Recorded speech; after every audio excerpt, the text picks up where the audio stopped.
વિદ્યાર્થીઓ અને વાલીઓ, રિઝલ્ટ તો બધાએ જોઈ લીધું હશે.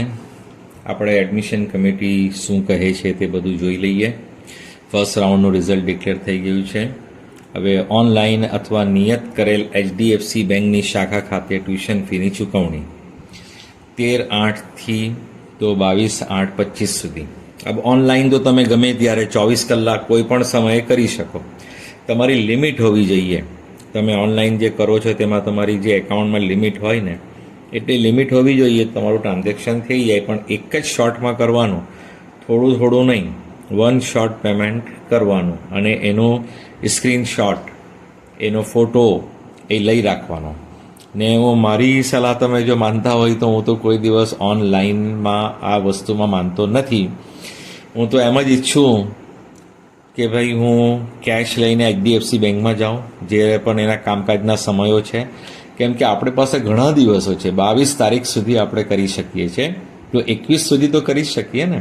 તો હું તો એમ જ કરું કે મારી પાસે કેશ હોય તો હું કેશ HDFC બેંકમાં લઈ જાઉં. ફીસ ચાલાન એવું બધું કાઢવાનું છે, હમણાં અમને બતાવીશ. તો એ આપણે HDFC બેંકમાં પૈસા આપીએ ને તે લોકો સહી સિક્કા કરીને પેલી રસીદ આપે, અથવા તો મોટું એમાઉન્ટ હોય મેનેજમેન્ટ કોટાનું તો આપણે DD બનાવીને લઈ જઈએ. તો DD જે છે એ આપણી પાસે ફોટો પણ હોય અને એ લોકો પણ આપણને રિસિપ્ટ આપે કે ભાઈ આ તમારો DD અમારી ત્યાં જમા થયો. તો આ એકદમ સેફેસ્ટ હોય છે. હવે તે છતાં પણ કોઈને HDFC બેંકમાં ડાયરેક્ટ કરવું હોય તો કરી શકે, પણ એની પાસે એક્સ્ટ્રા પૈસા હોવા જોઈએ. કોઈ વખત એવું થાય કે સર્વર ખોટકાઈ જાય, કે એમાઉન્ટ નહીં જાય, કે ટ્રાન્ઝેક્શન થઈ ગયું, તમારા એકાઉન્ટમાંથી પૈસા જતા રહ્યા પણ એડમિશન કમિટીને નહીં પહોંચ્યા. તો એડમિશન કમિટી કહે કે આ પૈસા તમને ફરી રિફંડ થઈ જશે, હમણાં તમારે કન્ફર્મ કરવું હોય તો બીજા પૈસા આપો. તો બીજા પૈસા હોવા જોઈએ ને આપણી પાસે, કે બીજા પૈસા પછી આપણે ટ્રાન્સફર કરીએ. એટલે આ બધી માથાકૂટમાં નહીં પડવું હોય તો HDFC બેંકમાં જઈને કરો તો સારું. પણ જેને ટ્રેવડ હોય, હંમેશા ઓનલાઈન કરતા હોય ને એમની લિમિટમાં કોઈ પ્રોબ્લેમ નહીં આવતો હોય ને એ કરવા ઈચ્છે તો કરી શકે છે. એ તો ઓનલાઈન તો 24 કલાક તમે કરી શકો, પણ તમારી નેટની સ્પીડ સારી હોવી જોઈએ, જેથી તમારું પેમેન્ટ ખોટકાય નહીં, સર્વર ખોટકાય નહીં અને પેમેન્ટ અટકી નહીં જાય વચમાં, નહીં તો પાછું મેળવવામાં તકલીફ પડશે. એટલે એટલા દિવસ નીકળી જાય કે પછી આપણું તો કન્ફર્મેશન રહી જાય. બરાબર. હવે રિપોર્ટિંગ ઓલવેઝ શું હોય છે, આપણે હેલ્પ સેન્ટર ખાતે જ રિપોર્ટિંગ કરવાનું છે. ઓલ ઇન્ડિયા કોટામાં શું હોય, જે પેલા MCC વાળા છે ને એમાં આપણે જે કોલેજમાં મળ્યું હોય ત્યાં જવું પડે. આપણા ગુજરાત સરકારમાં એટલું સારું છે એડમિશન કમિટીમાં કે આપણે તે કોલેજ પર મોકલતા નથી. તમારી નજીકમાં જે હેલ્પ સેન્ટર છે જ્યાં તમે રજિસ્ટ્રેશન પછી ડોક્યુમેન્ટ વેરિફિકેશન કરાવ્યા હતા, એવા કોઈ પણ હેલ્પ સેન્ટર તમારા નજીકમાં હોય ત્યાં જઈ શકો. ને હમણાં તમે જે જગ્યાએ રિપોર્ટિંગ કરશો તે જ જગ્યાએ બધા રાઉન્ડમાં જવું પડશે. પછી તમે હેલ્પ સેન્ટર બદલી ના શકો. તમારા ડોક્યુમેન્ટ આ જ હેલ્પ સેન્ટર પર જમા હોય ને એટલે તમારે પછી એક જ હેલ્પ સેન્ટર પકડવું પડશે આખી કાઉન્સેલિંગ માટે. આપણી કાઉન્સેલિંગ પૂરી થાય ત્યાં સુધી માટે તમારે એક જ હેલ્પ સેન્ટર તમારા નજીકનું જે પણ હોય, જે તમને ઇઝી હોય એ જ છેલ્લે સુધી તમારે રાખવું પડશે. તો ઓલવેઝ શું હોય છે કે પેમેન્ટનો સમય પૂરો થાય એના એક દિવસ પછી રિપોર્ટિંગ રાખતા હોય કે ભાઈ આજે તો 3 કલાક સુધીમાં પેમેન્ટ કર્યું, તો 4 કલાકે તો હેલ્પ સેન્ટર બંધ થઈ જાય 4 વાગ્યે. એટલે એ લોકો એક દિવસ એક્સ્ટ્રા આપે છે. એ જ રીતે અહીંયા પણ છે કે જો હેલ્પ સેન્ટર જે છે ને હમણાં તો રજાના દિવસો છે, 14, 15, 16, 17, એટલે હમણાં તો એડમિશન કમિટીએ તમને હેલ્પ સેન્ટર પર જવા જ નહીં દેશે. આ રજાના દિવસો છે ને એ લોકોએ આ હેલ્પ સેન્ટર હમણાં રજા રાખી છે, સમજી લો. એટલે તમારે ક્યાં 18 તારીખે સોમવારથી જ તમે જઈ શકશો. આ બધી રજા પૂરી થાય એટલે તે પછી તમે 18 તારીખથી 23 તારીખ સુધી હેલ્પ સેન્ટરનું એપોઇન્ટમેન્ટ લઈ શકશો અને હેલ્પ સેન્ટર પર જે સ્લોટ ખાલી હોય તે મુજબ તમે જઈ શકશો. સમજી ગયા? તમે એલોટમેન્ટ લેટર અને ફીસ ભરવાનું આ બધું તમે કરી શકશો, પણ હેલ્પ સેન્ટર પર 18 તારીખથી જ જશે.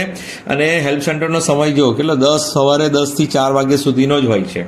અને રવિવારે અને જાહેર રજાના દિવસે હેલ્પ સેન્ટર બંધ રહેશે. સમજી ગયા? હવે આ બધા માટે તૈયારી કરવા માટે પણ એક દિવસ, એ 14 તારીખ જો કાલે છે, બરાબર, કાલે તમે જઈ શકો. પણ એડમિશન કમિટીએ વિચાર્યું કે આટલી જલ્દી તો કોઈ બધું રેડી ના કરી શકે, એટલે એક દિવસ એમને આપ્યો જ નથી કે હવે ડાયરેક્ટ તમે 18 તારીખથી આવો એટલે કે આરામથી તમે બધા ડોક્યુમેન્ટ રેડી કરો, પેલા એન્વલપમાં મૂકવાનું ને એ બધું જે વસ્તુ છે, બેંકમાં પૈસા ભરવાના, એટલે એકદમથી કોઈ ટેન્શન ના લઈ લઈને કે એક જ દિવસ છે આજે જ બધું કરી નાખું, એટલે એડમિશન કમિટીએ અટકાવી દીધા છે કે 14 તારીખે તમારું હેલ્પ સેન્ટર પર રિપોર્ટિંગ થવાનું નથી, એટલે પૈસા તમે આરામથી ભરો અને હેલ્પ સેન્ટર પર 18 તારીખ પછીથી તમે એપોઇન્ટમેન્ટ લો. તો 10 થી 4નો સમય હોય છે. રવિવાર અને જાહેર રજાના દિવસે હેલ્પ સેન્ટર બંધ રહેશે. HDFC બેંકની નિયત કરેલ શાખામાં ઓફલાઈન ટ્યુશન ફીની ચૂકવણી ફક્ત કામકાજના દિવસોમાં બેન્કિંગ સમય દરમિયાન કરી શકાશે. ઓનલાઈન ગમે ત્યારે પણ તમારે HDFC બેંકમાં જવું હોય તો જે લિસ્ટ આપી છે ને એમાંથી જ કોઈ પણ એક બેંકમાં જવાનું. તમે એ લિસ્ટમાં જેનું નામ નહીં હોય ને એ જગ્યાએ તમે પૈસા જમા કરશો તો એડમિશન કમિટીના ખાતામાં જમા નહીં થશે, એટલે પ્રોબ્લેમ આવે છે. ભૂલમાં કોઈ વખત આવું કરે છે લોકો. તો તમે કોઈ પણ બ્રાન્ચમાં નહીં જતા, જે એડમિશન કમિટીએ તમને લિસ્ટ આપી છે તેમાંથી કોઈ પણ બ્રાન્ચમાં, જે લિસ્ટમાં નામ નહીં હોય એ જગ્યાએ નહીં, ને કોઈ પણ જગ્યાએ કોઈ પણ બ્રાન્ચમાં પૈસા તમે ભરી જ શકો છો, બરાબર, એ ગમે ત્યાં હોય. ખાલી હેલ્પ સેન્ટર તમારે એક જ રાખવાનું છે આખી કાઉન્સેલિંગમાં. વેબસાઇટની મુલાકાત લેતા રહો, બરાબર. હવે રિઝલ્ટ આવી ગયું છે rank wise, institute wise. Last rank આવી ગયો. Procedure four admission confirmation round 1. હવે બેઠકોની ફાળવણીના પરિણામની જાહેરાત અને એલોટમેન્ટ લેટરનું પ્રિન્ટિંગ. ચોઇસ ફિલિંગના પ્રક્રિયા બાદ ધ્યાનમાં રાખી બેઠકોની ફાળવણીના પરિણામની જાહેરાત કરશે. જો પરિણામની જાહેરાત થઈ ગઈ છે, હવે શું કહે છે, હા, હવે આપણું કામ ચાલુ થાય છે. રિઝલ્ટ ડિક્લેર થઈ ગયું છે. ઉમેદવાર યુઝર આઈડી અને પાસવર્ડની મદદથી લોગિન કર્યા પછી પોતાનો એલોટમેન્ટ લેટર અને ફીના ચલણ ડાઉનલોડ કરી શકશે અને હેલ્પ સેન્ટરનું એપોઇન્ટમેન્ટ પણ લેવાનું રહેશે. પેમેન્ટ ઓફ ફીની ચૂકવણી. ઉમેદવારે કમિટી દ્વારા મંજૂર કરાયેલ બેંકની શાખાઓમાં મંજૂર કરાયેલ HDFC બેંક, જો તમારી પોતાની કોઈ પણ બેંક હોય એનો મતલબ નહીં, કોઈ પણ બેંકનો DD હોય એનો કોઈ મતલબ નહીં, ને પૈસા હોય તો કોઈ સવાલ જ નથી, ને તમે ઓનલાઈન બી કરવાના હોય તો તમારી ગમે તે બેંક હોય, પણ સામે તમે ઓફલાઈન જવાના હોય ને પેમેન્ટ કરવા માટે, તો HDFC બેંકની મંજૂર કરાયેલ જે લિસ્ટમાં છે એ શાખાઓની યાદી પ્રવેશ સમિતિની વેબસાઇટ પર ઉપલબ્ધ છે. અહીંયા પણ મેં મૂકી છે. ટ્યુશન ફી અથવા ટ્યુશન ફીનો તફાવત જો ફી અગાઉના રાઉન્ડમાં, હવે આ તો પહેલું રાઉન્ડ છે, બરાબર, હમણાં તો તમારું ફીસ ચલાન તમે કાઢશો ને તો એક સેમેસ્ટરની ફીસ લખેલી હશે, તમારે એટલી જ ફીસ ભરવાની છે. તમને કોઈને પૂછવાની પણ જરૂર નથી મારે કેટલા પૈસા ભરવાના. એક તો તમારો એલોટમેન્ટ લેટર આવશે, કઈ કોલેજમાં તમને એડમિશન મળ્યું છે, ફીસની પણ ડિટેલ હશે, અને ફીસ ચાલાન કાઢશો તો તેમાં પ્રિન્ટેડ જ હશે કે તમારા આટલા રૂપિયા ભરવાના છે. હવે તમે કેશથી ભરો કે મેનેજમેન્ટ કોટા હોય ને બહુ વધારે પૈસા હોય તો DDથી ભરો, એ તમારા ઉપર છે. ચેક નહીં ચાલશે. તો તફાવતવાળી વાત જવા દો, પહેલા રાઉન્ડમાં તો એવું કંઈ છે જ નહીં. તો તમે વેબસાઇટ પર ઉપલબ્ધ પેમેન્ટ ગેટવે પરથી ઓનલાઈન કરી શકો, અથવા રોકડ રકમ અથવા ડિમાન્ડ ડ્રાફ્ટ. અચ્છા, હવે ડિમાન્ડ ડ્રાફ્ટ તમે બનાવશો DD તો કેવી રીતે બનાવશો? ACPUG MEC લખવાનું. હેડિંગમાં શું આવશે? ACPUG MEC, અને પેલા બેન્કરને કહેવાનું કે પેએબલ એટ ગાંધીનગર જોઈએ અમને, એટલે એટ પાર ચેક હોય તો ચાલે. ને પર્ટિક્યુલર કોઈના બેંકના ચેકની વાત નથી, DD, કોઈના DD જે ગાંધીનગરમાં જેની બ્રાન્ચ ના હોય ને એ બેંકનો નહીં બનાવજો. તમે છે ને, જો તમારી બેંક કોઈ પણ હોય એમાંથી DD બની શકે, પણ એને પૂછવું પડે પહેલાં ગાંધીનગરમાં તમારી શાખા છે, અમને તો પેએબલ એટ ગાંધીનગર જોઈએ, કે એડમિશન કમિટીનો જો એકાઉન્ટ છે એ ગાંધીનગરમાં છે એટલે પેએબલ એટ ગાંધીનગર DD જોઈએ. એ જો પેલો બેંકવાળો કહે કે હા હું બનાવી આપીશ તો ઠીક છે, નહીં તો ભાઈ તમારે શું કરવું પડે, પૈસા લઈને એવી બેંકમાં જવાનું જે નેશનલાઇઝ બેંક, જેટલી પણ નેશનલાઇઝ બેંક હોય ને આખા ભારતમાં જે હોય ને એ તો ગાંધીનગરમાં હોવાની જ છે. એટલે નેશનલાઇઝ બેંક લેવાનો, પણ તમારા ગામ પૂરતી હોય કે તમારી સિટી પૂરતી કોઈ બેંક હોય ને એની બ્રાન્ચ ગાંધીનગરમાં ના હોય તો એ નહીં ચાલે. એટલે નેશનલાઇઝ બેંકનો DD બનાવજો. તમારી બેંકની ફેસિલિટી નહીં હોય તો તમે બીજી બેંકમાં, જે નેશનલાઇઝ બેંક છે ને, SBI હોય, HDFC હોય, ICI હોય, એક્સિસ, એમાં પ્રાઇવેટ હોય, ગવર્મેન્ટ હોય, બધું જ ચાલે, પણ એ લોકોની શાખા ગાંધીનગરમાં હોવી જોઈએ. એટલે DD બનાવવા પહેલાં બેન્કરને પૂછવાનું કે ભાઈ તમારી ગાંધીનગરમાં શાખા છે, અમને પેએબલ એટ ગાંધીનગર જોઈએ, એ હા કહી તો બનાવવાનું, એ ના કહી તો બીજી બેંકમાં જવાનું. એટલે નેશનલાઇઝ બેંક તો બધી જ હોય છે, બરાબર. તમારા શહેરની સ્પેશિયલ બેંક હોય ને એ ના ચાલે. ટ્યુશન ફી જમા કરાવવા માટે ઉમેદવારે ફક્ત અધિકૃત બેંકની નિયુક્ત શાખા વેબસાઇટ પર ઉપલબ્ધ યાદીની મુલાકાત લેવી પડશે. ટ્યુશન ફીની ચૂકવણી પછી વિદ્યાર્થીઓએ એસીપીયુજી એમઈસી પોર્ટલમાંથી બનાવેલી રસીદ 2 નકલોમાં અને ચલણની નકલ 2 નકલોમાં લેવાની રહેશે. એટલે ફીસ ચલણ તમે કાઢશો, બરાબર? એ ફીસ ચલણ જે છે એની 2 કોપી લેવાની, બરાબર? એક તમારી પાસે રહેશે, એટલે એ એકચ્યુઅલ તો એ 3 આવે છે, 3 સ્લીપ હોય, એમાંથી એક બેંકવાળો રાખશે, એક જે છે એ તમારે પોતાના માટે રહેશે અને એક આપણે હેલ્થ સેન્ટર પર જમા કરાવવાની રહેશે. એટલે જે ફીસ ચાલાન કાઢશો ને તો એક સેમ જે છે ને એક પેજ પર 3 અલગ અલગ સ્લીપ હશે, જોઈન હશે, તમારે એમાંથી ફાળવાની હોય. એટલે પહેલે નહીં ફાળવાની, બેંકવાળો જે છે ને એ તમને પોતાની રસીદ લઈ લેશે, પછી 2 તમને પાછી આપશે, 2માંથી તમારે એક રાખી લેવાની પોતાના માટે અને એક હેલ્પ સેન્ટરમાં આપવાની રહેશે. એટલે ટોટલ થઈ ગઈ 3. હા, પણ તમે એક્સ્ટ્રા છે ને 1-2 કાઢી રાખજો એટલે પાછળથી પ્રોબ્લેમ ના થાય. તું શું કહે છે બેંક કે આપણે એડમિશન કમિટી કહે છે ટ્યુશન ફીની ચૂકવણી પછી વિદ્યાર્થીઓએ એસીપીયુજી એમઈસી પોર્ટલમાંથી બનાવેલી રસીદ જે આપણે કાઢેલી હોય ને 2 નકલોમાં અને ચલણની નકલ 2 નકલ લેવાની રહેશે. જો એલોટમેન્ટ લેટર છે ને એ વધારે કાઢી મૂકજો, પાછળથી તમને તકલીફ પડશે કોઈ પણ જગ્યાએ, પછી એવું ના હોય કે એલોટમેન્ટ લેટર કાઢવાનું રહી ગયું. એટલે તમને એલોટમેન્ટ લેટર જે મળે છે ને નીકળે છે ને એક તો પીડીએફ એની બનાવી લેજો અને પ્રિન્ટ કરશો ને તો 3-4 પ્રિન્ટ રાખજો કે જેથી તમને દરેક જગ્યાએ કામ આવી શકે. 5 બી કાઢો તો સારી એલોટમેન્ટ લેટરની, બરાબર? 4-5 નકલ રાખજો અથવા પીડીએફ રાખજો કે જ્યારે જરૂર હોય ત્યારે તમે એની પ્રિન્ટ લઈ શકો. અને ફીસ ચાલાનની 2-3 કોપી કાઢી લેજો, બરાબર? કે એકાદ ભૂલચૂકમાં આમ તેમ થઈ જાય તો પેલું બીજી મળી જાય ને. 1માં 3 હશે.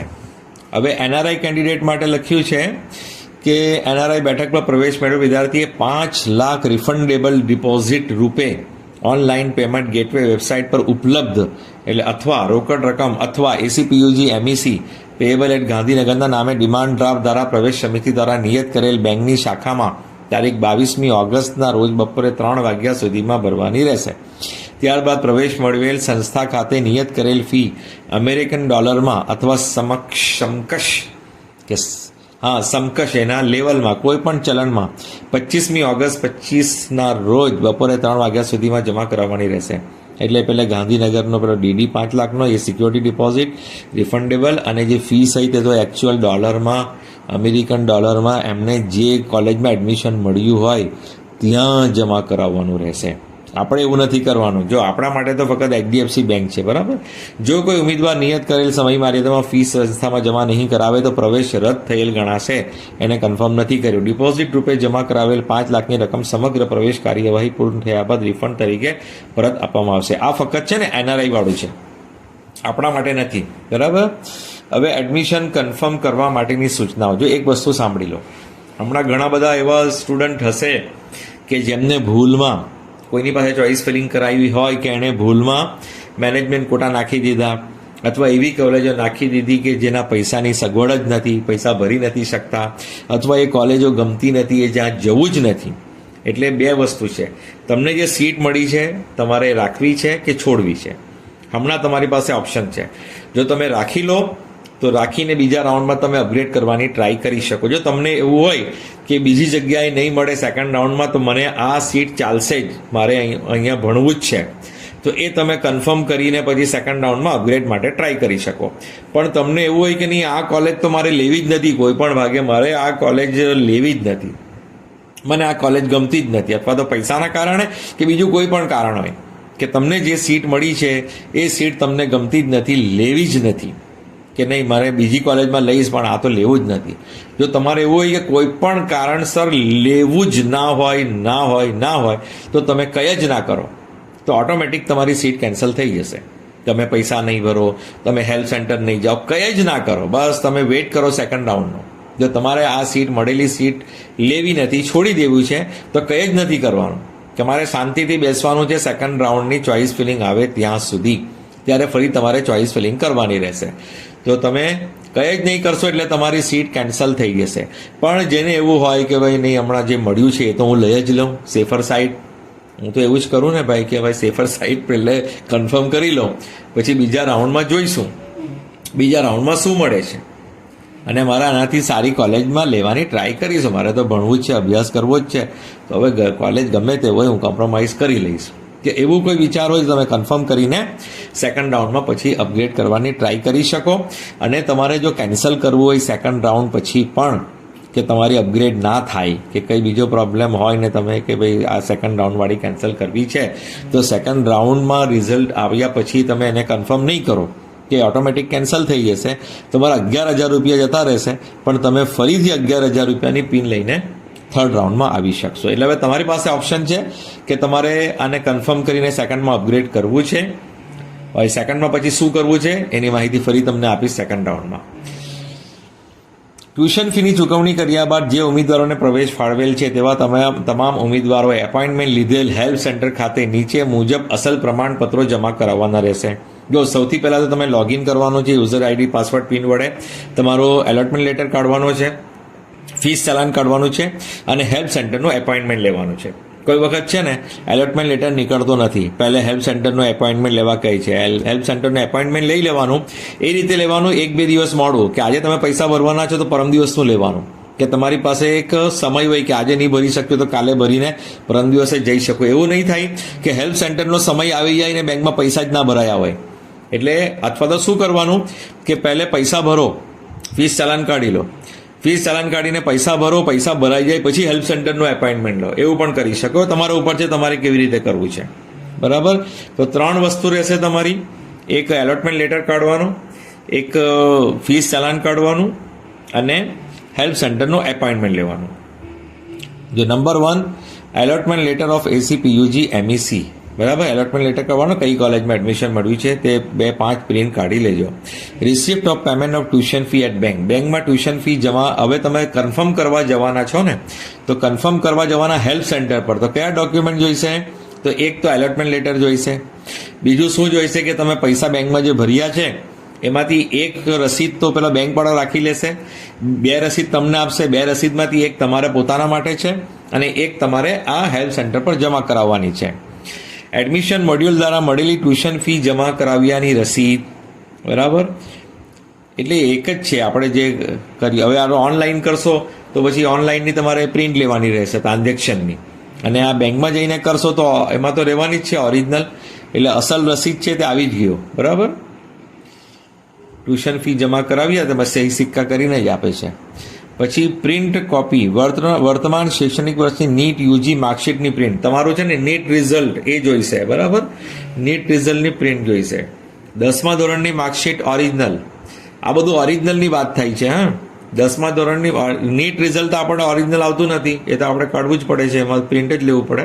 હવે 10માની માર્કશીટ ઓરિજિનલ, 12માની માર્કશીટ ઓરિજિનલ. હવે document showing place of birth, આપણે આ વાત કરી ચૂક્યા છે. જેટલા તમે રજિસ્ટ્રેશનના સમયે જે ડોક્યુમેન્ટ મૂક્યા હોય ને એ બધા ઓરિજિનલ લઈ જવાના. જે તમે ઓનલાઈન રજિસ્ટ્રેશન કરાવ્યા તે સમયે અપલોડ કર્યા, જે હેલ્પ સેન્ટર પર વેરિફિકેશન કરાવ્યા, નોર્મલ છે. જેટલા વેરિફિકેશન કર્યા એમાંથી જે ડોક્યુમેન્ટ તમારી પાસે છે એ તમારે કરવાનું. જો તમારી પાસે LC હોય તો કોઈ પ્રોબ્લેમ જ નહીં. LCમાં જો બર્થ પ્લેસ હોય, ડેટ ઓફ બર્થ હોય તો તમારો કોઈ પ્રોબ્લેમ જ નથી આવવાનો. હા, જન્મ તમારો ગુજરાતમાં છે એટલે ગમે તે હેલ્પ સેન્ટર પર ડોક્યુમેન્ટ વેરિફિકેશન ઓરિજિનલ બધા લઈ જજો. બરાબર, દરેકનું જુદું જુદું હોય, કોઈનું ટ્રાન્સફર સર્ટિફિકેટ હોય, કોઈનું નહીં હોય. બરાબર, આપણે તો LC જરૂરી છે. LC નહીં હોય તો ટ્રાન્સફર સર્ટિફિકેટ. બરાબર, અને પછી બીજી જો વસ્તુઓ જેની પાસે નહીં હોય ને, જેનો LCમાં લખેલું નહીં હોય જન્મનું સ્થળ કે જન્મ તારીખ, તો પછી તમારે પાસપોર્ટ હોય કે જન્મનો દાખલો છે એ બધું તમારે લઈ જવું પડે. જો ઉલ્લેખ ના હોય LCમાં તો, માઇગ્રેશન સર્ટિફિકેટમાં, ટ્રાન્સફર સર્ટિફિકેટમાં ના હોય તો. બરાબર, હવે ડોમિસાઇલ સર્ટિફિકેટ કોનો? કે જે વિદ્યાર્થીઓનો જન્મ ગુજરાત રાજ્ય બહાર થયો હોય. બરાબર, ફક્ત ગુજરાત રાજ્યના અધિકારીઓ, મામલતદાર, એક્ઝિક્યુટિવ મેજિસ્ટ્રેટ ડોમિસાઇલ, એ પણ રજિસ્ટ્રેશનના સમયે બધું થઈ જ ગયું છે. બરાબર, જે બહાર, જેનો જન્મ બહાર થયો હોય એમના માટે જ છે ડોમિસાઇલ. ગુજરાતમાં જન્મ હોય, 1 થી 12 ગુજરાતમાં કર્યું હોય એમના ડોમિસાઇલ નથી. હવે OBC SC ST કેટેગરી માટે, એટલે ઓફિસર દ્વારા જે આવેલું હોય તે બધું વેરિફિકેશન થઈ જ ગયું છે. ખાલી તમને યાદ માટે છે બધું. બરાબર, કે હવે જો ગુજરાતી લેંગ્વેજમાં તમારું હોય સર્ટિફિકેટ તો 1/4/23 પછીનું ચાલશે, ગમે ત્યારનું હોય. 1/4/23 પછી 24નું હોય, 25નું હોય, બધું જ ચાલશે. 1/4/23 પછીનું હોવું જોઈએ. 1/3/23 સુધી કે 30/3/23 સુધીનું નહીં ચાલશે. એ પછીનું જે બનાવ્યું હશે ને 1/4/23 પછી એ બધું ચાલશે ગુજરાતીમાં. પણ જો તમે ઇંગ્લિશમાં બનાવ્યું હોય તો પછી તમારે 1/4/25 પછીનું જ ચાલશે. એ પહેલાંનું નહીં ચાલશે ઇંગ્લિશમાં હોય તો. હા, તમે ગુજરાતીમાં હોય તો જૂનું ચાલશે 1/4/23 પછીનું, પણ તમારી પાસે ઇંગ્લિશમાં હોય તો નહીં ચાલે. બરાબર, એટલે નવું બનાવવું પડે. એસસીબીસી કેટેગરી માટે નોન ક્રિમિનલ સર્ટિફિકેટ ફક્ત ગુજરાત રાજ્યના અધિકારીઓ દ્વારા સરકારના નિયમો અનુસાર આપેલ પરિશિષ્ટ 4 ગુજરાતી અંગ્રેજીમાં જે હવે 1/4/23 પછી જારી કરેલું હોય તો એ ચાલશે. બરાબર, ગુજરાતીનું. ને અંગ્રેજી ભાષામાં હોય તો 1/4/25 પછીનું જોઈશે, નવું જોઈએ. ઈડબ્લ્યુએસમાં બી એ જ રીતે છે. ગુજરાતી હોય તો 1/4/23 પછીનું, ઇંગ્લિશ હોય તો 1/4/25 પછીનું. તો આપણે ગુજરાતમાં રહીએ તો ગુજરાતી જ બનાવવાનું ને, આપણે ઇંગ્લિશમાં બનાવવાનું શા માટે? આર્થિક રીતે નબળાનું એ આવી ગયું ઈડબ્લ્યુએસનું બી. પછી શું લખ્યું છે? જેની પાસે પેલા એ હોય ને, જેની સિટીઝનશીપ ડુઅલ હોય, કે એનઆરઆઈ પણ હોય ને ઇન્ડિયામાં બી હોય, તો એમને પાસપોર્ટની નકલ, એટલે એનઆરઆઈ લોકોને જોઈએ, ઓસીઆઈ ને એનઆરઆઈ, જો નાગરિકતા ડ્યુઅલ હોય તો. આપણા માટે નથી. ફિઝિકલ ફિટનેસ સર્ટિફિકેટ બધા માટે છે. એ આપણે રજિસ્ટ્રેશન સમયે અપલોડ કર્યું છે અને વેરિફિકેશન કરાવ્યું છે, પણ ડૉક્ટર પાસે સહી સિક્કા કરાવેલું એ. એનઓસી કેન્સલેશન ઓર્ડર, જો તમારે કોઈ જગ્યાએ એડમિશન મેળવ્યું હોય ને કેન્સલ કરાવ્યું હોય, ગયા વર્ષે કોઈ કોલેજમાં તમે એડમિશન લીધું હોય MBBS સિવાય, અને હવે તમારે MBBSમાં મળ્યું હોય, તો તમારે ત્યાંથી કેન્સલેશન ઓર્ડર કે એનઓસી લેવું પડશે, જ્યાં તમને ગયા વર્ષે એડમિશન મળ્યું હતું, કોઈ ગવર્મેન્ટ કોલેજમાં મળ્યું હતું. એટલે એડમિશન કમિટી થ્રુ તમારું એડમિશન થયું હોય, બરાબર, ડેન્ટલમાં થયું હોય, આયુર્વેદમાં થયું હોય, હોમિયોપેથમાં થયું હોય, ને હવે તમારે લેવું છે MBBSમાં, તમને અહીંયા મળે છે, તો તે જગ્યાએ તમે બધી ફીસ ભરી દેશો ને બાકીના કોર્સની, તો પછી તમને એ લોકો ઓરિજિનલ ડોક્યુમેન્ટ પણ તમારા આપશે અને એનઓસી પણ આપશે. તો એનઓસી ક્યારે?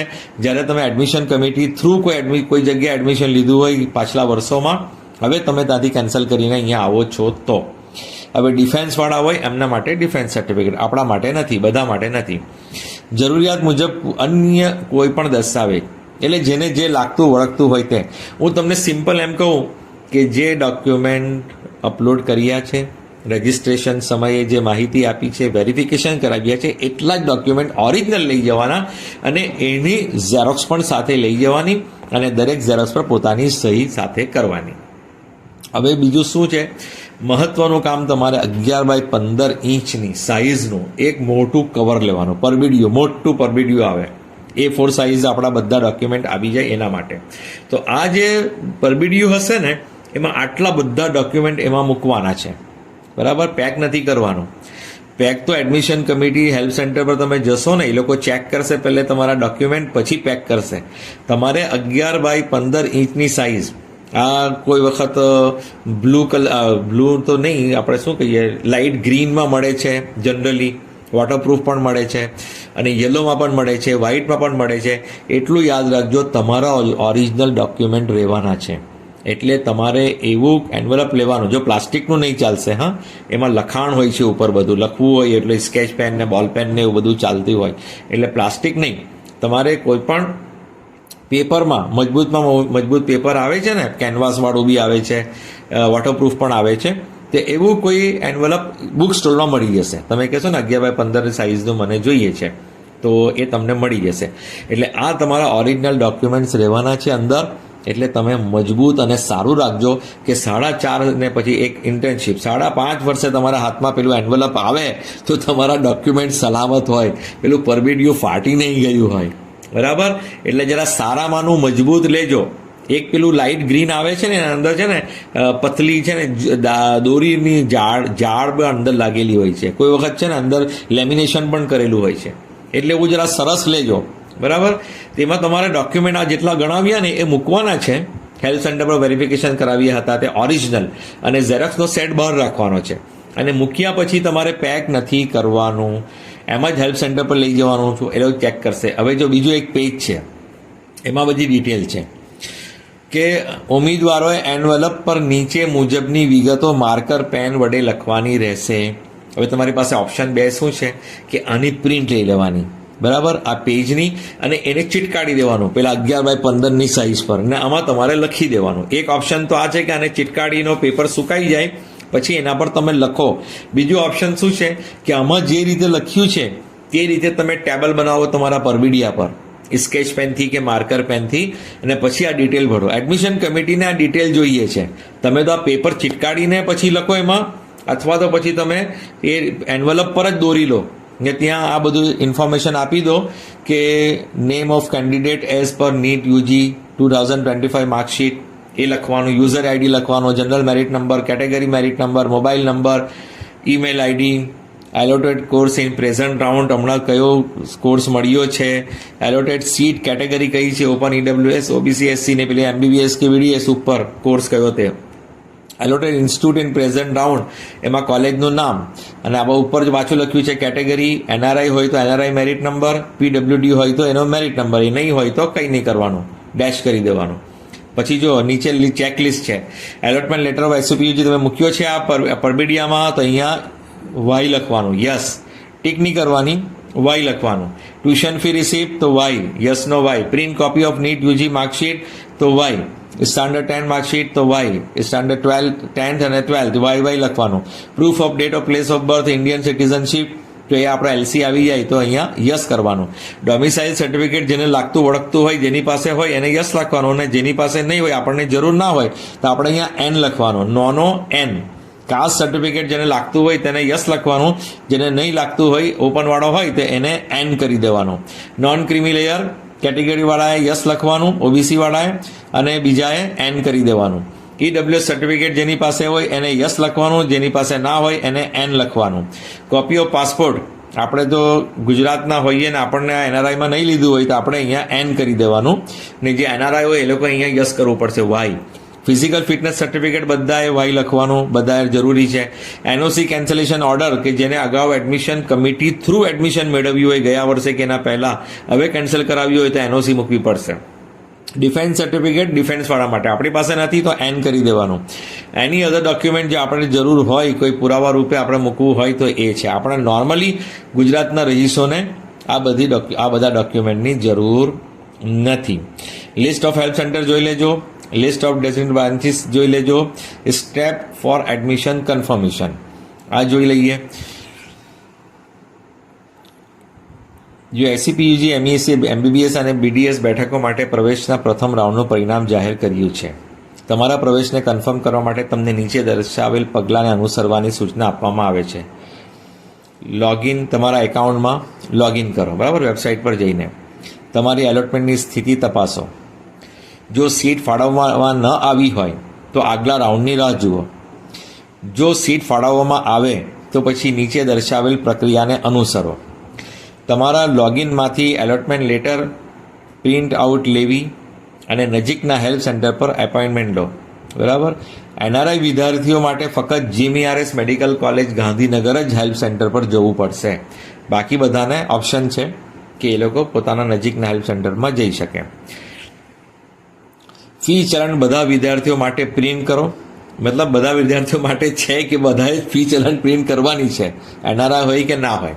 અને એસીપીયુજી એમઈસી પોર્ટલ દ્વારા ઓનલાઈન પેમેન્ટ કરો અથવા સ્ટેપ 6 અનુસરો. એચડીએફસી બેંકમાં જઈને ભરવાનું મેં તમને કહ્યું એ વધારે સરસ છે.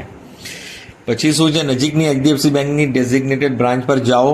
ફી માત્ર રોકડ અથવા ડીડી દ્વારા જમા કરાવી શકાય છે, ચેક નહીં ચાલશે. જો તમે બેંકના કાઉન્ટર પર ફી ચૂકવી હોય તો એચડીએફસી બેંક દ્વારા પૂરી પાડવામાં આવેલ ફીની રસીદ અને એચડીએફસી બેંક દ્વારા સ્ટેમ્પ કરાયેલ તમારા ફી ચલણ પણ મેળવો. તમે પૈસા ભરશો એટલે 3 પણ એ સહી સિક્કા કરીને આપશે, એક લઈ લેશે અને 2 તમને આપશે. એચડીએફસી બેંક દ્વારા પ્રમાણિત ફીની રસીદ અને ચલણ સાથે એલોટમેન્ટ લેટરમાં ઉલ્લેખિત અસલ પ્રમાણપત્રો સાથે એપોઇન્ટમેન્ટ માટે પસંદ કરેલ હેલ્પ સેન્ટરની મુલાકાત લો. પરવેડિયામાં બધા ડોક્યુમેન્ટ મૂકીને ઓરિજિનલ લઈ જવાના અને ઝેરોક્સનો સેટ સાઈડમાં રાખવાનો. ફોટો બી લઈ જજો તમારો, બરાબર, જે નીટમાં આપ્યો હતો એ હોય તો વધારે સારું, નહીં તો જે હોય તે. અને યુઝર આઈડી, પિન, પાસવર્ડ બધું સાથે જ રાખજો. અને 11x15 જો A3 સાઇઝનો આવે છે, 11x15 ઇંચીસ એવું કવર લેવાનું, એન્વલપ મોટું જો 11A3 11x15 યોગ્ય સાઇઝના કવરમાં અસલ પ્રમાણપત્રો અને ફીની રસીદ સબમિટ કરો, જેમાં તમારી વિગતો લખેલી હોય. નમૂનો વેબસાઇટ પર ઉપલબ્ધ છે. પેલું ઉપર ચીટકાડી દેવાનું ને ઉપર બધી ડિટેલ લખી દેવાની અથવા માર્કર પેનથી લખી દેવાનું. અને પેક નથી કરવાનું. હેલ્પ સેન્ટરમાં એ લોકો બધા ડોક્યુમેન્ટ તમારા ચેક કરશે, પછી એ લોકો જાતે જ પેક કરી દેશે. પછી તમારે એ જ હેલ્પ સેન્ટર આખી કાઉન્સેલિંગમાં તમને જ્યારે જરૂર પડે ત્યારે જવાનું રહેશે અપગ્રેડ કરવા માટે. હેલ્પ સેન્ટરમાંથી નોડલ ઓફિસર દ્વારા સહી કરેલ અને સ્ટેમ્પ કરેલ તમારો એડમિશન ઓર્ડર મેળવો અને તેને હવે પછીના આનુષંગિક રાઉન્ડ માટે સુરક્ષિત કરો. તમે હેલ્પ સેન્ટર પર ડોક્યુમેન્ટ જમા કરશો ને આ બધી વિધિ પૂરી કરશો તો હેલ્પ સેન્ટરવાળા તમને એક એડમિશન ઓર્ડર આપશે. એ એડમિશન ઓર્ડર તમારા કોલેજનો રહેશે કે આ કોલેજમાં તમને એડમિશન મળ્યું છે. તો હવે તમારે એ એડમિશન ઓર્ડર કોલેજમાં આપવાનો નથી, એ તમારે પાસે જ રાખવાનો. પછી સેકન્ડ રાઉન્ડમાં તમારે જ્યારે એડમિશન મળશે, અપગ્રેડ થશે, તો આ એડમિશન ઓર્ડર પાછો તમારે ત્યાં આપવો પડશે હેલ્પ સેન્ટર પર, અને નવો એલોટમેન્ટ લેટર જે છે એ તમારે લઈને જવાનો રહેશે. એ ત્યારે તમને જણાવીશ. પણ હમણાં એડમિશન ઓર્ડર તમારી પાસે જ રાખવાનો છે, કોઈ પણ કોલેજમાં જમા કરાવવાનો નથી. સમજી ગયા? MBBS BDS કોઈ પણ કોલેજમાં તમારે જમા કરાવવાનો નથી. હેલ્પ સેન્ટરથી ઓર્ડર મેળવ્યા પછી તમારે કબાટમાં સાચવીને રાખવાનો છે. જેવી રીતે તમે પૈસા સાચવો છો એવી રીતે તમારે સાચવવાનો છે. અને અહીંયા જો પેલી સીટની ડિટેલ છે ને, સેકન્ડ રાઉન્ડમાં જે આવશે તે અહીંયા લખી છે મેં, એટલે એડમિશન કમિટી આપી છે, ફરી મેં અહીંયા અપલોડ કરી છે કે મેડિકલમાં 654 સીટ છે NRI MQ મળીને, અને ડેન્ટલમાં 153 છે NRI થી MQ મળીને. બીજી અગત્યની વાત સાંભળી લો કે એડમિશન ઓર્ડરનો તમે ફોટો લઈ રાખજો તમારા મોબાઈલમાં, બરાબર, સારી રીતે.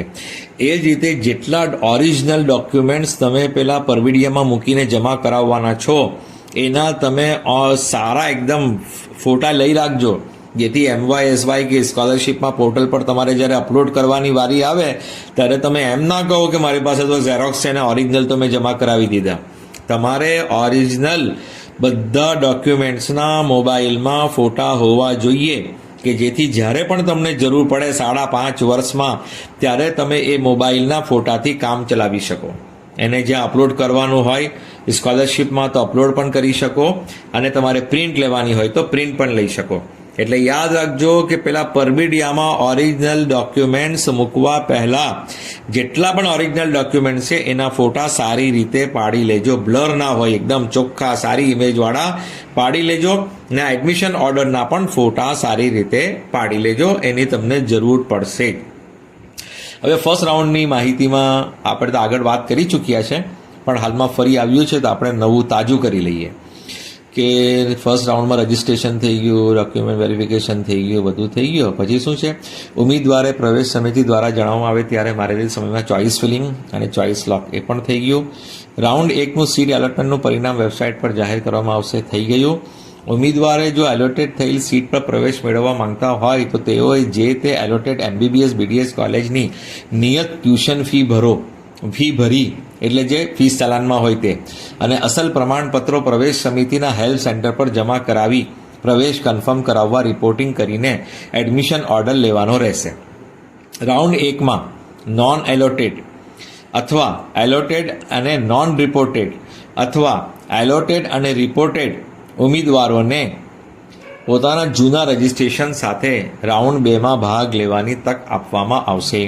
ફ્રી એક્ઝિટ સાથે, સિક્યોરિટી ડિપોઝિટ જપ્ત કર્યા વગર. જેને સીટ નથી મળી એ પણ સેકન્ડ રાઉન્ડમાં ચોઇસ ફિલિંગને ફરી આવી શકે છે, એના ડિપોઝિટ કંઈ જવાની નથી. જેને સીટ મળી છે તો એ પણ જઈ શકે છે અપગ્રેડ કરવા માટે, એ પેલા સીમાં છે. એલોટેડ અને નોન રિપોર્ટેડ કે એને સીટ મળી છે પણ એને કન્ફર્મ નથી કરવું, પૈસા નથી અથવા બીજું કોઈ કારણ છે કન્ફર્મ નથી કરવું, તો પણ એ બીજા રાઉન્ડમાં ડાયરેક્ટ જઈ શકે છે સિક્યોરિટી ડિપોઝિટ જપ્ત કર્યા વગર. ફ્રી એક્ઝિટ છે. જેને નથી મળી એ પણ જઈ શકે, જેને મળી છે અને રિપોર્ટિંગ નથી કરતો, પૈસા નથી ભરતો, સીટ છોડી દઈ છે, એ પણ સેકન્ડ રાઉન્ડમાં જઈ શકે છે.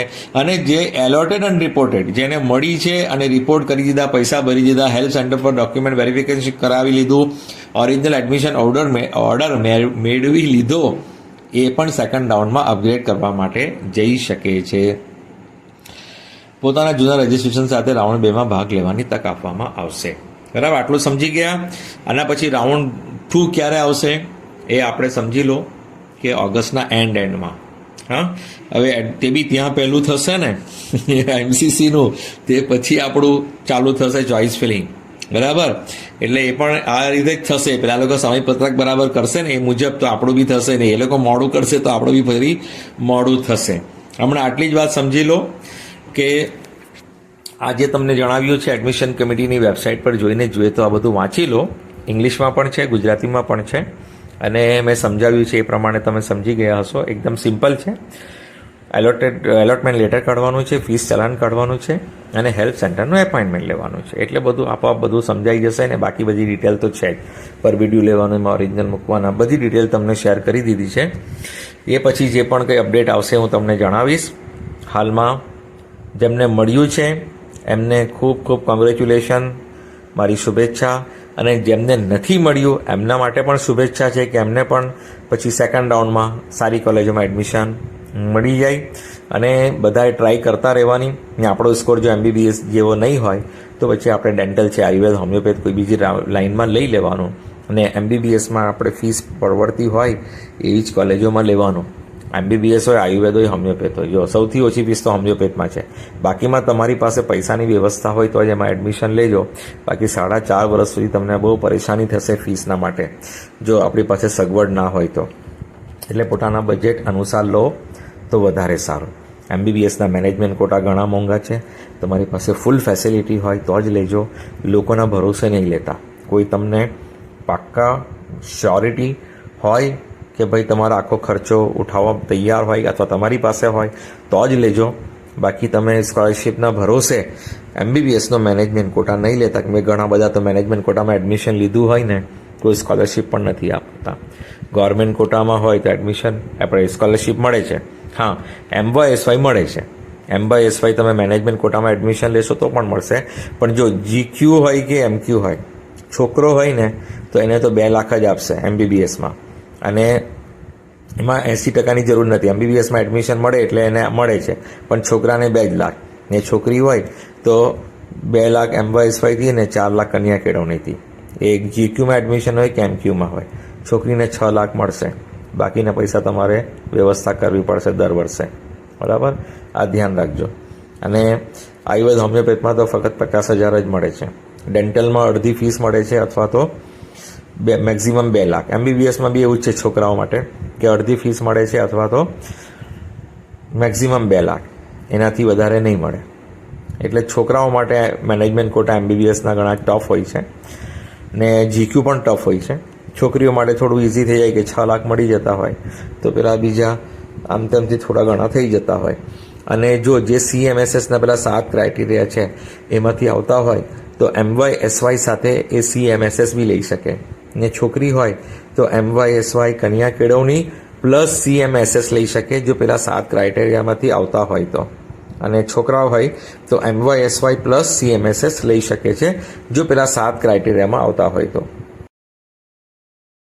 વિડીયો પૂરો કર્યો અને એડમિશન કમિટીની ફરી જાહેરાત જોઈ કે એમને થોડું ટાઈમ ટેબલ થોડું છૂટું પાડ્યું છે.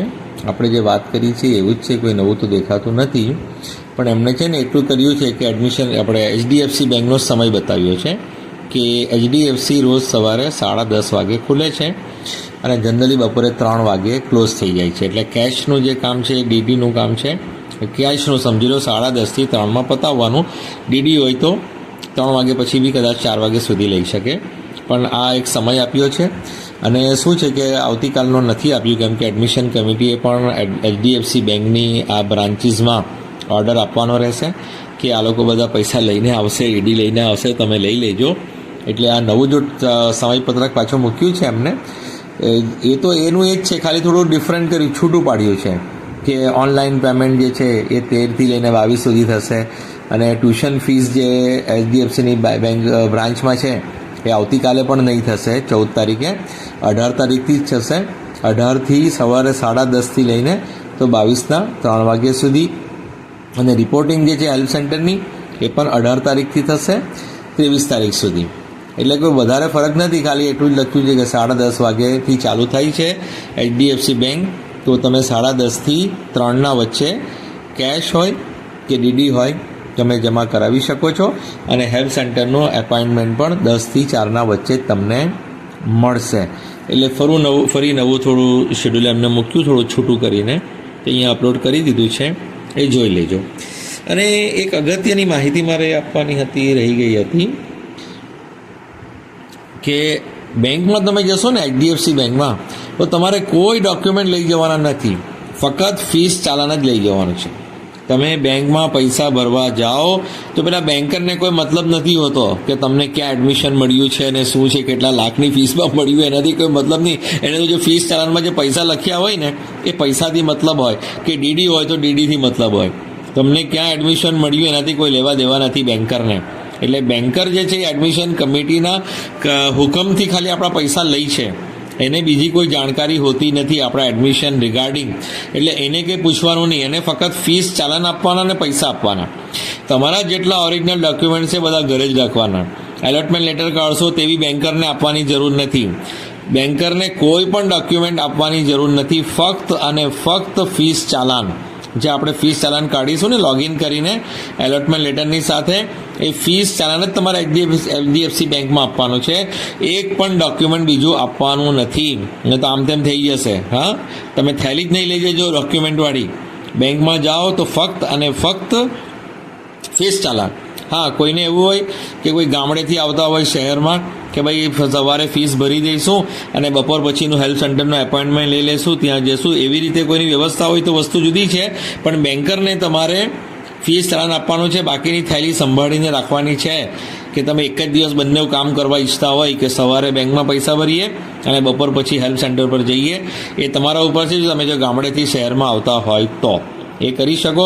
પણ યાદ રાખજો, બેંકમાં ફક્ત ફીસ ચાલાન અને પૈસા કે ડીડી આપવાનું છે, કોઈ પણ ડોક્યુમેન્ટ આપવાનું નથી.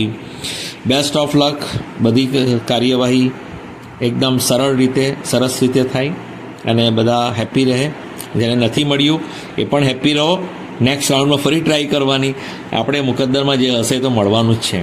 હા, આપણે ટ્રાય કરતા રહેવાનું. જે નસીબમાં હોય એ જવાનું નથી, એ તો મળીને રહેવાનું જ છે. ચલો ફરી કહી દઉં, ચેનલને સબસ્ક્રાઈબ કરો, નોટિફિકેશન ઓન રાખો, લાઈક કરો, શેર કરો. Thank you so much for listening, liking, subscribing and sharing.